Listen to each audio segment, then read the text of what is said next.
Olá, meus irmãos, a paz do Senhor Jesus Cristo. Estamos aqui para mais um vídeo da série Saia da Religiosidade. Hoje nós vamos falar sobre julgamento, né? A pergunta que muitas pessoas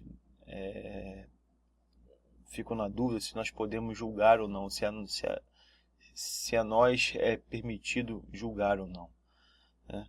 Então eu quero falar um pouco disso hoje. Eu sou o pastor Luciano Tomé, líder do Ministério Reconstruindo os Muros do Evangelho, e a gente vai para mais um vídeo da série Saia da Religiosidade.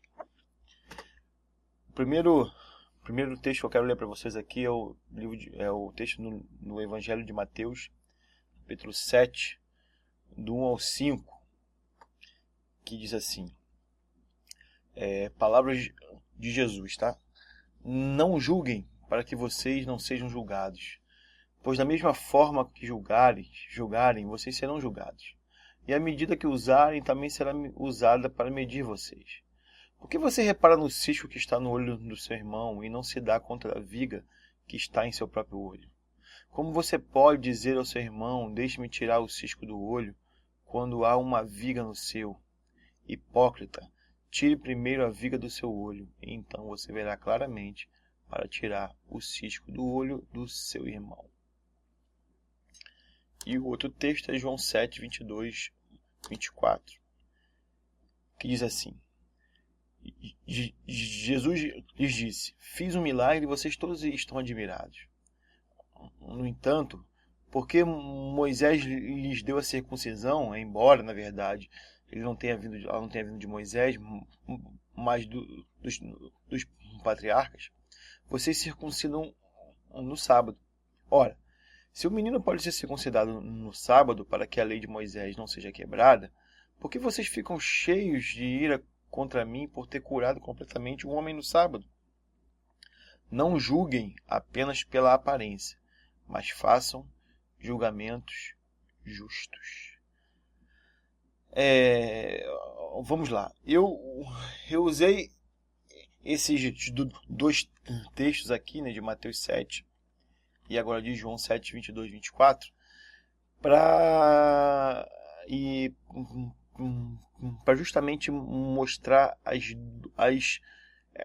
duas faces em relação a julgamentos, né? Você vê no texto de Mateus 7, Jesus já começa dizendo, não julgueis para não serem julgados, com a mesma medida com que julgardes, vocês serão julgados. E aqui a gente está vendo Jesus falar que, quando vocês julgarem, não julgam pela aparência, mas façam julgamentos justos. E aí a gente fica aquela dúvida, né? Pode julgar ou não pode julgar? Irmãos, a bem da verdade é que, se você olhar lá no texto de Mateus capítulo 7, Jesus está falando sobre a mesma coisa que o texto de Romanos capítulo 2, 1 fala, né? O texto de Romanos capítulo 2, ele diz algo mais ou menos assim. Você que julgas é inexcusável quando julgas, porque naquilo que tu julgas, tu mesmo o fazes, né? Está falando sobre aqueles que julgam, mas que também, né, fazem as mesmas coisas. Jesus fala ali do cisco do olho, né? Porque como é que você olha para o cisco no olho do seu irmão se você tem uma trave no seu, né? Primeiro tira a trave do seu, para depois você olhar para o cisco do seu irmão. Então, o que me dá a entender? Se olhar para o cisco no contexto, né, ali de julgamento, se olhar para o cisco é julgar, mas eu só não posso julgar porque eu tenho uma trave no meu olho e eu não tenho moral para julgar, eu automaticamente, quando eu tirar a trave do meu olho, eu vou poder olhar para o sentido do meu irmão, é o que Jesus está dizendo ali, né? Agora, essa questão do julgamento, né, quando a gente fala de julgamento, a gente está falando não de um julgamento segundo o que eu acho, o que você acha, né? Na verdade, ela não se encaixa muito nisso e eu vou avançar aqui e já vou te dizer. Tá aí a pergunta. Posso julgar? Eu digo para você que você pode, desde que seja segundo a palavra de Deus, né? Por quê? Porque quando eu julgo, né, e eu no segundo tá aqui, ó, quando eu julgo segundo o Evangelho, não sou eu quem julgo, né? É Cristo, né? Ele é muito enfático em dizer que ele não veio para julgar o mundo, ele veio para salvar o mundo, né? Só que o fato, ainda que ele não tenha vindo para julgar, ele por muitas vezes apontou erros nas pessoas, né? Em pecados, né? Então, é mais ou menos esse paradoxo aí que a gente vive, né? E que é muito confuso os limites disso, né? Na verdade, por isso que eu quero aqui explicar de uma forma clara. A Bíblia nos aponta que nós temos que denunciar o pecado, ok? Eu tenho que, se eu ver alguma coisa, alguém ou alguma atitude de pecado por parte de alguma pessoa, a Bíblia me diz que eu tenho, se eu não me engano, lá no final do Romanos 1, fala que além de eu não cometer o pecado, eu tenho que desaprovar aquele que faz, né? Eu tenho que desaprovar, eu tenho que condenar o pecado. A Bíblia fala que eu tenho que amar a justiça e odiar a iniquidade, né? E a gente vê isso muito claro nas atitudes de Jesus, nas atitudes dos apóstolos. Só que, como eu vou denunciar o pecado sem haver um julgamento? É impossível. Porque para eu dizer que alguém está em pecado, eu tenho que dizer segundo alguma coisa. Ou seja, eu só posso dizer que alguém que tem um caso com uma outra mulher que não é a sua esposa está em adultério, ele é um adúltero, porque o Evangelho me diz que quem faz isso é um adúltero. Então, quando eu julgo dessa forma, na verdade não sou eu quem julga, é o Evangelho. Eu julgo segundo a palavra, segundo o Evangelho. Agora, é claro que eu não vou fazer um julgamento no sentido de eu ouvi fulano falar do fulano que falou do fulano e eu vou lá Não. Estou falando de uma situação onde eu tenho conhecimento de fatos, eu vi, eu acompanhei, eu sei, tenho certeza, e aí sim eu vou lá e julgo. Só que o julgamento do cristão ele tem que estar mergulhado em amor e misericórdia. Se você pegar aquela passagem que a prostituta é jogada aos pés de Cristo, né? As pessoas acusam eles, chegam para Jesus, Jesus, essa mulher foi pega em adultério e segundo a lei de Moisés, ela tem que ser apedrejada até a morte. E aí Jesus, né, obviamente conhecia a lei, sabia que era verdade aquilo. Jesus falou, né? A Bíblia fala que ele virou e falou: tá bom, né? Agora, ela tem que ser apedrejada. Então, aquele que não tem pecado, né, que atire a primeira pedra. E aí a gente sabe que eles todos estavam em pecado, porque não há ser humano nenhum que não peque e que não tem pecado. E aqueles homens foram deixando as suas pedras no chão e foram indo embora.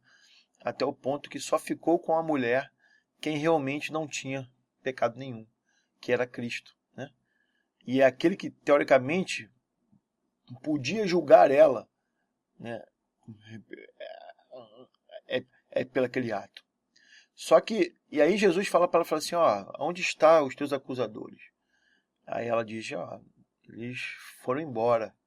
E Jesus fala, ó, se eles não te acusam, eu também não vou te acusar. Vai e não peques mais. Quando Jesus fala isso, Jesus não está dizendo que ela não... Jesus não mandou ela embora porque ela não tinha pecado. Muito pelo contrário. Jesus falou para ela, ou seja, Jesus apontou para ela que ela tinha pecado, que ela estava errada, ou seja, que ela estava errada segundo aquilo que a lei de Moisés dizia, mas a misericórdia e o amor de Deus fez com que deu a oportunidade a ela dela ter uma segunda chance na vida dela. Assim como foi com a mulher samaritana. Jesus fala, ó, realmente, você tem razão. Você já teve 5 maridos e o que você tem hoje não é seu, né? E aí você vê aquele discurso onde Jesus diz para ela que para ela tomar da água que ele daria de beber. Você vê Jesus aponta o erro, mas não de uma forma com uma voz de condenação, querendo aplicar a justiça com as próprias mãos. O jugo, né, né, você julgar alguém quando você também tem um monte de coisa, quando você falha na mesma coisa, né? Eu não vou pegar o exemplo que eu dei aqui, eu não posso chamar alguém, acusar alguém de adúltero, julgá-lo, ó, você vai para o inferno porque você é adúltero. Por se eu sou também adúltero. Então, à medida com que eu vou julgar, eu vou ser julgado. Ou seja, aquilo que eu estou acusando, eu tenho também a consciência de que eu faço aquilo. Então, a Bíblia, na verdade, ela não fala que nós não podemos julgar. Na verdade, ela existe uma diferença entre sentenciar e julgar. Só Deus tem a prerrogativa de sentenciar. O que nós vemos por aí são pessoas colocando as outras no inferno. Cuidado, se tu não se converter a Cristo, tu vai para o inferno, você vai arder. E aí você vê pessoas que se dizem cristãos babando de ódio, né? Você vê ódio na fala das pessoas, como se elas quisessem que aquelas pessoas fossem para o inferno, irmãos. Quem é cristão verdadeiro e sabe, conhece, tem noção pelas escrituras do que é o inferno, ninguém vai querer eu como cristão não quero que ninguém vá para o inferno. Não quero, óbvio que não. Mas o cara ficou debochando de mim, ficaram me sacaneando que eu sou crente. E daí? E daí? Ele só faz isso porque ele não conhece o Deus que você conhece. Se ele conhecesse o Deus que você conhece, ele não faria isso. Talvez fosse um crente até melhor do que você. A minha verdade é essa. É assim que eu penso, sabe? Na verdade, eu sou igual a ele. A diferença é que Deus iluminou a minha vida. Deus se achegou até mim. Porque segundo as escrituras, eu não tinha nem condições de me chegar a Deus. Eu era tão pecador que eu nem conseguia chegar até Deus. Deus teve que se achegar até mim. Deus teve que se manifestar a mim. Jesus falou, o Pai não, ninguém vem a mim se o Pai não o trouxer. Então você vê muito claro que tem que existir uma ação de Deus para que eu enxergue a Cristo. Então, o que é o que diz lá em 1 Coríntios, se eu não me engano, né? Por que você se gloria contra o seu irmão, se tudo que você tem foi dado a você? Né? Se eu ganhei tudo que eu tenho, se o conhecimento, se a graça, se a vida com Deus que eu tenho hoje foi dado a mim, o que eu tenho de melhor a outro? Não tenho, não há diferença nenhuma. Continuo sendo tão pecador quanto ele. Só que a diferença é que hoje eu tenho Jesus, eu tenho a quem recorrer para transformar a minha vida, para me ajudar contra as minhas dificuldades. Então, ou seja, aí você vai ficar chateado porque a pessoa te afrontou, te debochou, e daí você está aí para isso mesmo. Jesus falou que se com o Senhor eles iriam fazer aquilo, quanto mais com os servos. Se me perseguiram, Jesus falou, se me perseguiram, né, Jesus falou assim, na verdade, né, se vocês me dizem, vocês me chamam de Senhor, e tem razão, porque eu sou o mesmo. Eu sou o Senhor mesmo. E eu vos digo mais, se a mim que sou Senhor, eles perseguiram, muito mais perseguirão a vós.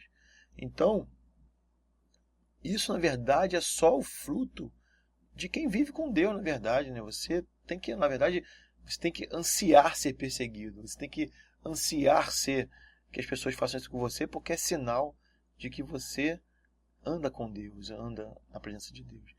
E aí eu vou julgar as pessoas, vou lançar no inferno, né? Aí você vê, porque fulano morreu e ele era assim, né? Eu vou dar um exemplo aqui, As pessoas falam do Chico Xavier. A gente sabe que o Chico Xavier ele era espírita, que ele recebia aquelas entidades lá para poder fazer as coisas. Só que é inegável, não tem como negar, os fatos eles demonstram, né, que aquele homem foi um homem que ajudou muita gente. Foi um homem que abriu sua casa, que ajudou crianças ali, me fez muitas coisas pelo próximo, né? E aí a questão é, né? Aí a questão é, só porque ele não levantou a mão num culto e se aceitou Jesus e não se batizou, será que ele realmente não está no céu? Sabe? Eu vejo uma porção de crente que tem todas essas credenciais, anda por Bíblia debaixo do braço, é batizado, tem carteirinha de membro, vai a todos os cultos da igreja, e são pessoas que não são capazes de fazer nada pelo outro. São pessoas arrogantes, são pessoas que parecem que Deus é um troféu na vida deles e eles se sentem superiores aos outros. Sabe? Aí você fala, aí a gente para pensar. Sabe? Quem tem valor mais diante de Deus? Aquele que ama o próximo, porque Jesus foi bem claro. Se nós amarmos a Deus e amarmos ao próximo, nós cumpriremos toda a lei. Ou seja, nós estaremos cumprindo toda a lei. Ali se resume toda a lei, em amar a Deus e amar ao próximo. Agora, será que eu posso dizer, não, Chico Xavier não aceitou Jesus num culto na igreja, ele está no inferno? Será que eu posso dizer isso? A gente sabe o último momento de vida, a gente sabe o último segundo dele, você sabe o que estava no coração dele, você sabe o tipo de coisa que ele pensava. Sim, talvez vivia lá naquele engano, mas, sabe, e daí? Será? É por isso que eu estou falando, eu e você não temos o poder de dizer, ele sim está no inferno. Nós não temos essa prerrogativa, irmão. Só quem julga, né? Só quem julga com essa instância é Deus. Só Deus tem a prerrogativa de sentenciar. Esse vai para o céu e esse vai para o inferno. Só ele que pode separar as ovelhas dos bodes. E eu vou dizer para vocês uma coisa, irmãos. Se você quando você chegar no céu, e eu oro muito para que você chegue, você vai ter muita surpresa. Você vai encontrar pessoas lá que você imaginou que não tivesse lá, que não fosse estar lá, e muitas que você talvez achou que fosse estar, não vão estar. Toma cuidado, porque assim, quanto mais se conhece, mais se é cobrado, né? Mais se é cobrado. Não pense que porque eu e você conhecemos a Deus, conhecemos a Bíblia, conhecemos a Escritura, que muito mais, nós seremos muito mais cobrados. O meu testemunho, o seu, tem que ser muito maior do que o do Chico Xavier, do que essas pessoas que a gente acha que não vão para o céu. E aí eu te pergunto, será que você tem feito metade do que aquele homem fez pelo próximo? Isso é uma questão, né? Então, o julgamento não é muito nesse sentido. É eu olhar a situação, ou seja, eu vejo eu posso julgar assim, eu olho, comparo com o Evangelho, vejo o que o Evangelho diz, se o Evangelho me diz que aquilo ali é errado, eu tenho que chegar e falar, você está errado. Você está errada. Mas não com um ar de acusação, né? Porque no último item, a acusação é diferente de julgamento, irmãos. Sabe? Tem muitas pessoas que estão acusando os outros. Parece o próprio diabo, né? Você fez isso, você é aquilo, você é assim, você é assado, sabe? O julgamento que a gente vê Cristo fazer, os apóstolos fazer, é um julgamento com amor, é chegar e, você, cuidado com isso. Esse caminho que você está levando não agrada a Deus. Isso, sabe?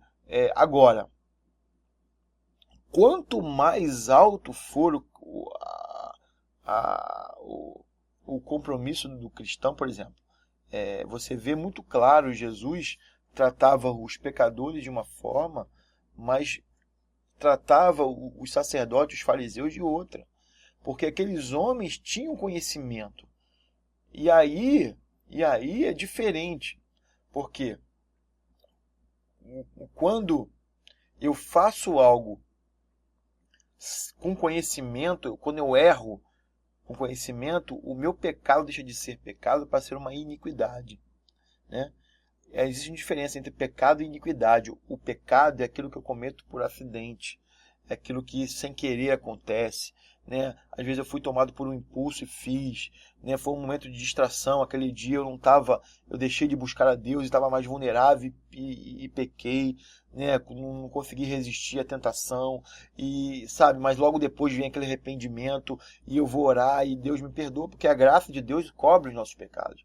Porque é o que diz João, aquele que não tem pecado é mentiroso, né? É mentiroso, porque todos nós temos pecado, né? Ele fala, filhinhos, não pequeis, mas se porventura pecares, vocês têm um advogado no céu, que é Jesus, o justo. Então, o pecado, agora a iniquidade não, a iniquidade, ou seja, eu sei conscientemente que aquilo ali é errado, eu tenho condições de pensar, de avaliar, de retroceder, de não fazer, mas eu vou lá e faço. Isso é uma iniquidade.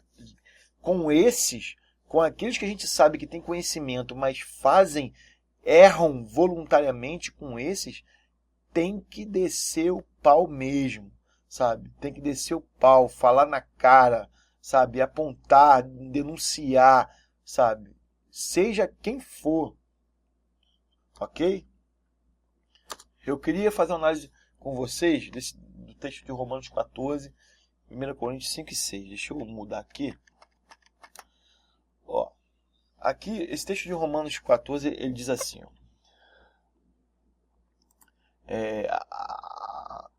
aceitem o que é fraco na fé, sem discutir assuntos controvertidos.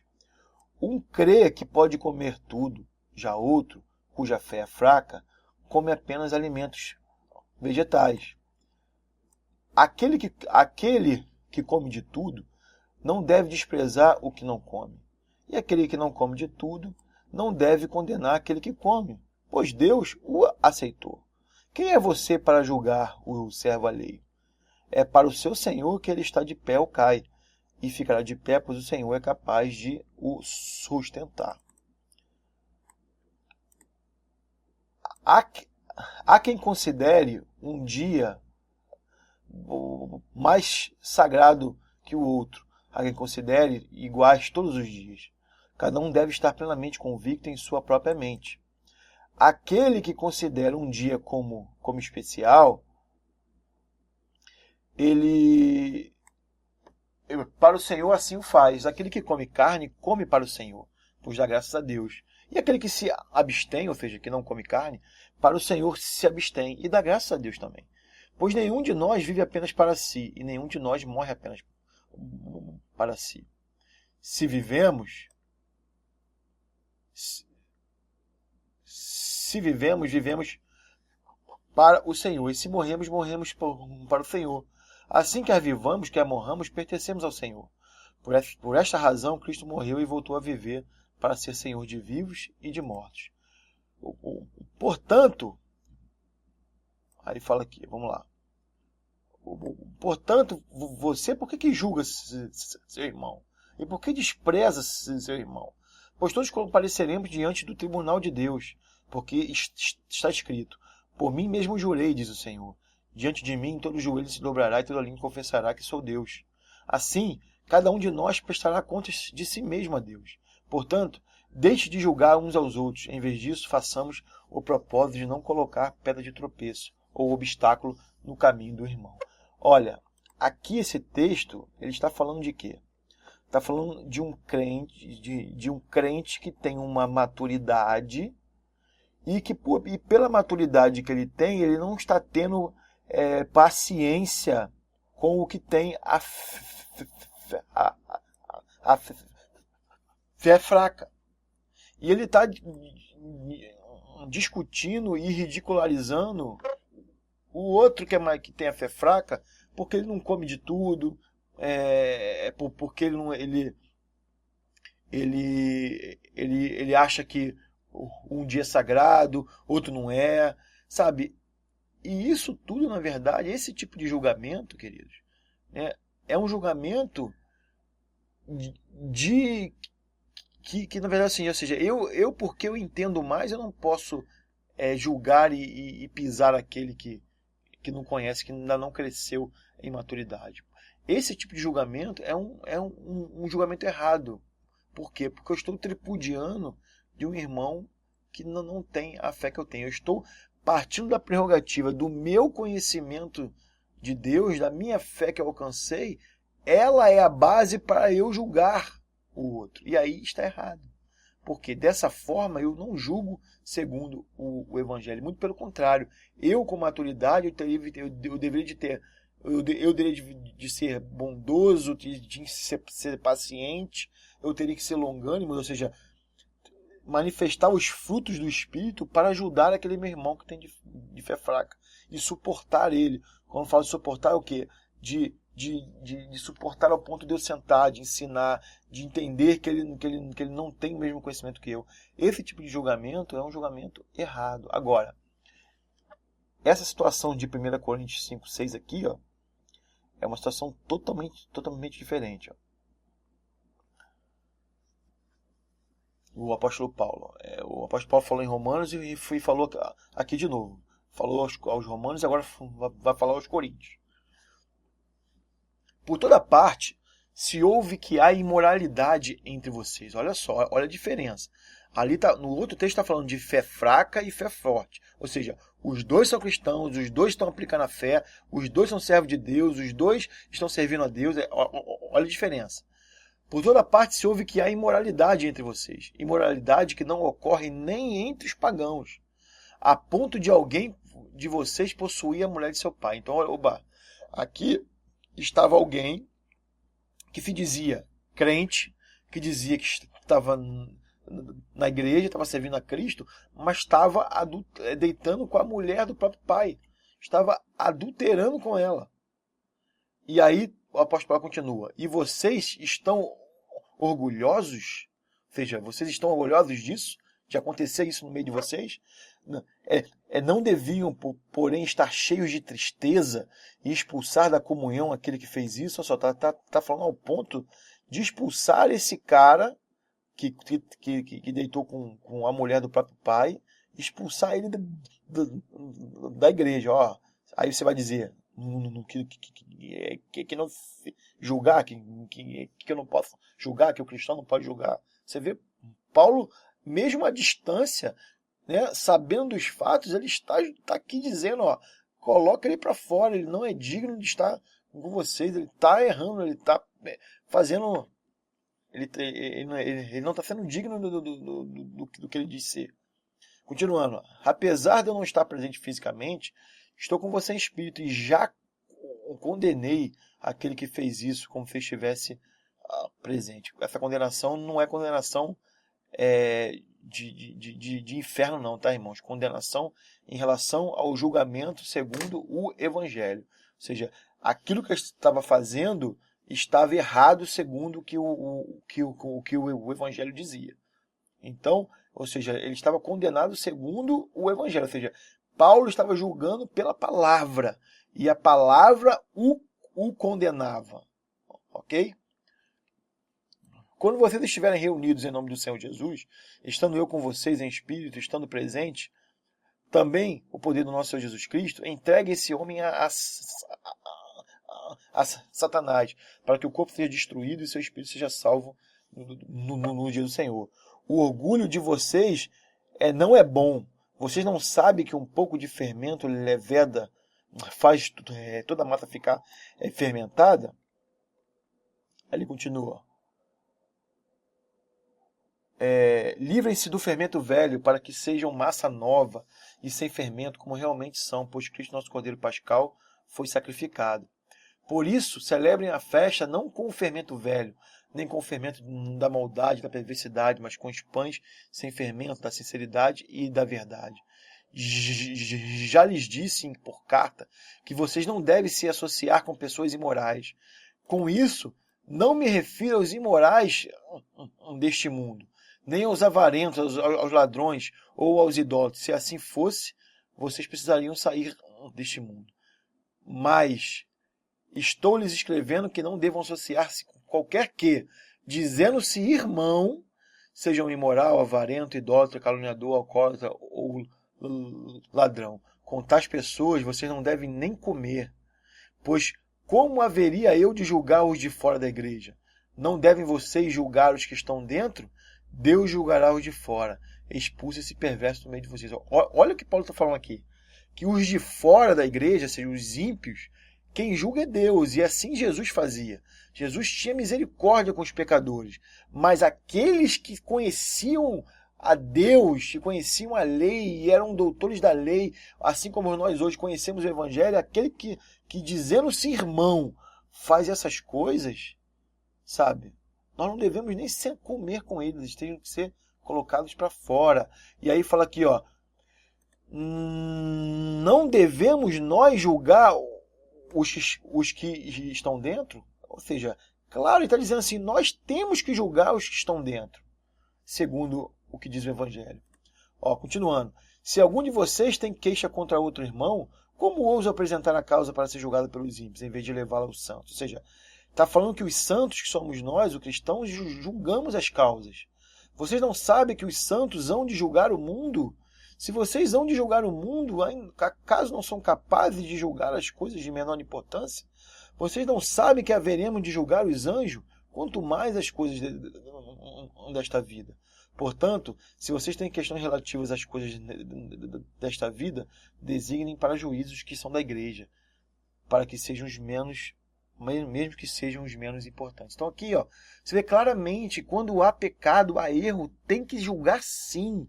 Tem que olhar sim, tem que falar, mas o julgamento, volto a dizer, não é um julgamento de acusação, não é um julgamento ao ponto de sem misericórdia. Porque se você for lá ver na carta de Paulo, a segunda carta de Paulo aos Coríntios, o próprio Paulo já fala para as pessoas não... lá fala que esse homem acabou se arrependendo do que fez, né, e Paulo manda trazer ele de volta ao seio da igreja, sabe?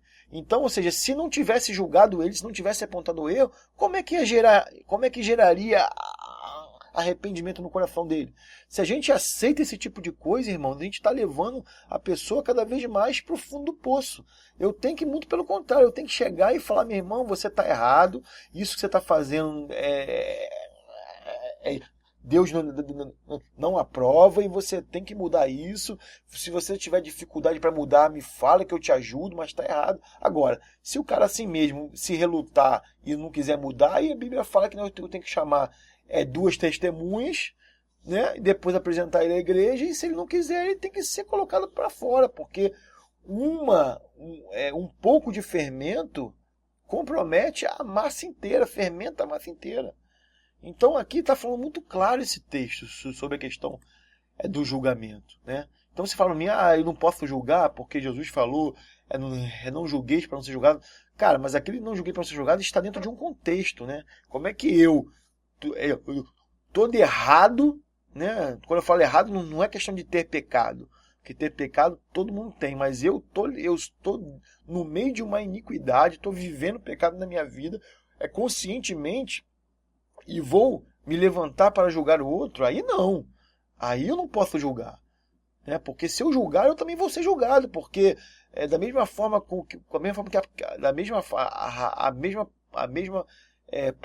o mesmo evangelho que está para julgar o meu irmão está para julgar a mim. Então, mas eu não posso olhar aquilo e não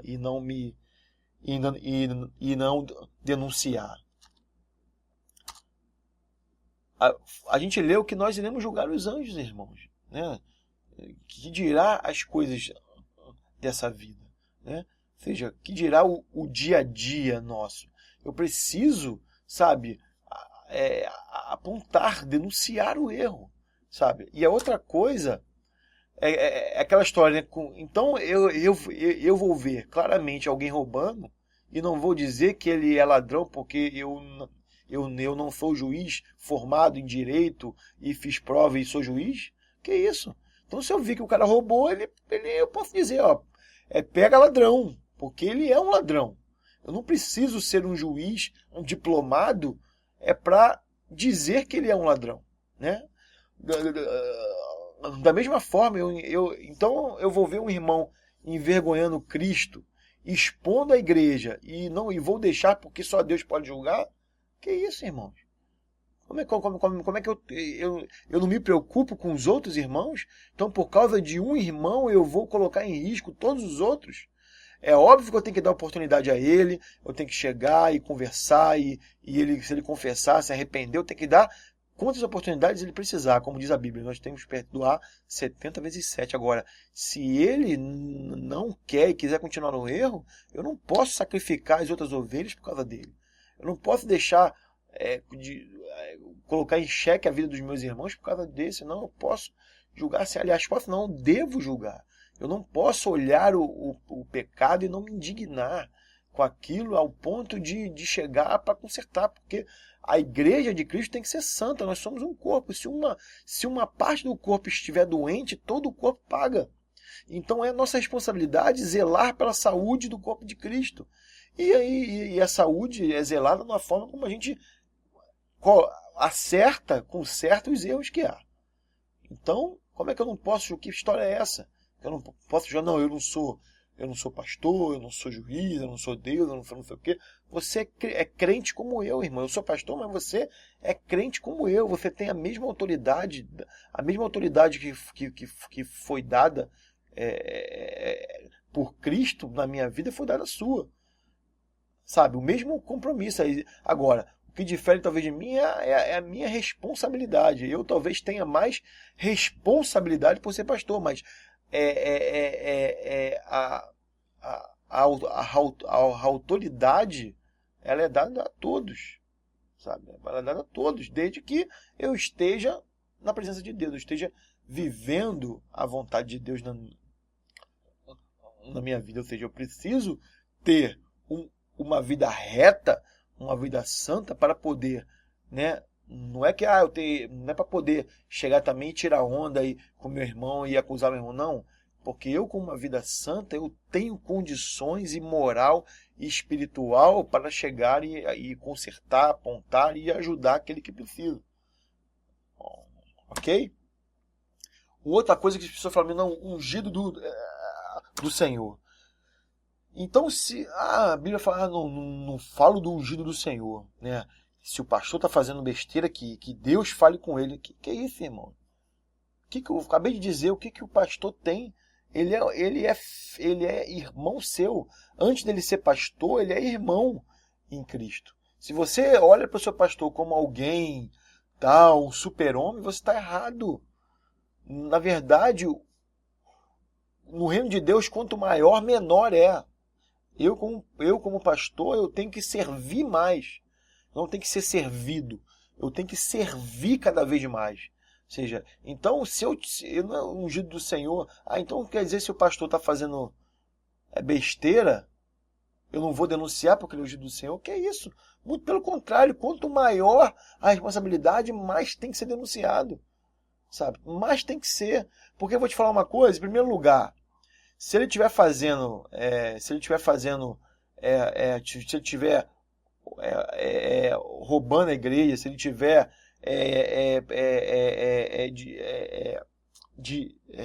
pregando o evangelho errado, se ele estiver ensinando coisas que vão de contra a palavra de Deus, se ele for um pastor ganancioso, que não cuida das ovelhas, que é arrogante, milhões de coisas eu posso dizer aqui, se ele for isso, na verdade ele não é nada ungido do Senhor. Então você pode ficar tranquilo que ele é tudo menos ungido do Senhor, porque se ele fosse ungido do Senhor de fato, ele não faria isso.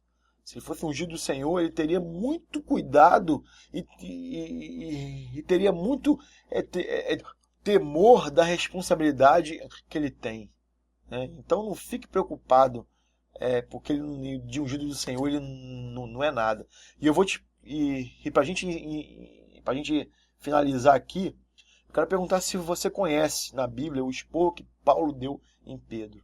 Você vê, Pedro era o líder da igreja, ungidaço do Senhor, eu posso dizer. Né? Ungido do Senhor não, Pedro era um ungido ao quadrado. Né?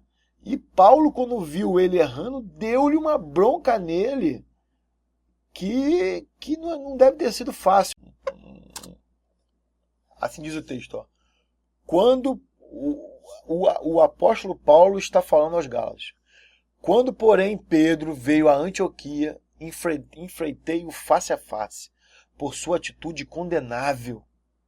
Pois antes de chegarem alguns da parte de Tiago, ele comia com os gentios. Quando, porém, eles chegaram, afastou-se e separou-se dos gentios, temendo os que eram da circuncisão. Os demais judeus também se uniram a ele nessa hipocrisia, de modo que até Barnabé se deixou levar. Quando vi que não estavam andando de acordo com a verdade do Evangelho, declarei a Pedro diante de todos: você é judeu, mas vive como gentio, e não como judeu. Portanto, como pode abrigar gentios a viverem como judeus? Olha só o que temos aqui. Né? Ele fala que ele identificou em Pedro uma atitude condenável, e quando ele viu que ele não estava andando conforme a verdade do Evangelho, ele, na frente de todo mundo, deu um tremendo esporro em Pedro. E aí você vai dizer que você não pode, que nós como cristãos não podemos julgar, que nós não podemos falar do ungido do Senhor? Irmãos, essa palavra aqui joga isso tudo por terra. Sabe? Então, querido, não tenha medo, sabe? Se Deus te mostra que tem coisas erradas, vai lá e ajuda a pessoa. Vai lá e mostra o erro dela com amor, com misericórdia, mas não deixe de denunciar o pecado. Agora, se você vê alguém, né, se você souber de um líder, de um pastor, de alguém que diz homem de Deus, que se diz conhecedor da palavra e ele fala coisas que não estão conforme o Evangelho diz, aí você não precisa nem agir com amor e misericórdia, não. Aí você pode ir para cima dele com ira mesmo, como foi Jesus em cima dos sacerdotes que tinham naquela época. Jesus virou para vocês são hipócritas, vocês são raça de víboras, vocês são sepulcros caiados, vocês devoram as casas das viúvas com pretextos de longas orações, vocês são guias de cegos, vocês colocam julgos pesados sobre os homens, mas não movem um dedo para carregá-lo. Jesus detonou eles, detonou mesmo com vontade, sabe? Por quê? Porque eles sabiam o que estavam fazendo. Quando Jesus chegou ali no templo e derrubou as mesas dos vendedores, sabe? Jesus sabia o que estava fazendo, porque não sei se você conhece, não sei se você conhece a história, eu vou te explicar o que acontecia ali, né? Alguns sacerdotes tinham um acordo com os vendedores. Ou seja, a Bíblia falava, a lei dizia que você só podia sacrificar ovelhas sem mácula, sem mancha, sem defeito nenhum. Só poderia ofertar a Deus ovelhas em defeito. E aí chegava lá o judeuzinho para poder sacrificar a sua ovelha, aquele sacerdote que estava mancomunado com o vendedor, ele olhava, colocava um defeito, apontava um defeito naquela ovelha, justamente para poder dizer que não poderia usar aquela ovelha como sacrifício, e aí dizia, ó, vai lá naquela banca lá, porque aquele vendedor tem uma ovelha boa. E aí aquele judeu pegava a sua ovelhinha, que teoricamente tinha sido reprovada pelo sacerdote, ia lá na banca, o cara tinha que dar a sua ovelha, mais um dinheirinho para poder trocar pela ovelha que o vendedor tinha. E aí o vendedor dava, ele vinha e o sacerdote aceitava o sacrifício. Só que aquela ovelha que ficou lá, ele já trocava com outro, porque havia esse interesse, havia essa jogada. E aí você diz para você, será que aquele sacerdote ele não tinha consciência do que ele estava fazendo era errado? Obviamente que tinha. Por isso que Jesus chega ali derrubando aquelas mesas. Jesus chega falando a minha casa será chamada casa de oração, não de negócios. E ele começa a falar, sabe? É por isso. Nós temos essa prerrogativa. Aliás, nós julgaremos os anjos. Nós temos que... Agora, muito cuidado, né, com a forma como você julga. Né, porque a forma como você julga, você pode também estar se colocando debaixo do mesmo julgo. Né? Então, julgue com amor, julgue com misericórdia. Aqueles que erram por falta de conhecimento ou por imaturidade, ajude-o. Fale com ele, você está errado, a escritura diz que está errado isso, sabe, conserta aquilo, me ajuda, você quer que eu ore com você, ora. Agora, aqueles que se conhecem, vem mesmo, sabe, vem mesmo e expõe eles ao ridículo, porque eles fazem conscientemente, sabe, é assim que nós temos que fazer. Ok, querido? Que o Senhor te abençoe, né, e até o próximo vídeo na nossa série, Saia da Religiosidade. Se você gostou, compartilha aí esse vídeo no nosso canal do YouTube, compartilhe no seu Facebook, compartilhe com as pessoas que você conhece, não só esse, mas todos os nossos vídeos do Saia da Religiosidade, nós temos vários lá, né, fala sobre o que é a Bíblia, a palavra de Deus, fala sobre igreja, fala sobre casamento, fala sobre dízimos e ofertas, fala sobre dons do Espírito. Temos vários vídeos lá que é muito legais, que vai edificar a sua vida e vai fazer você olhar a coisa de fora, né, da caixa da religiosidade. Então, que o Senhor te abençoe e até o próximo vídeo.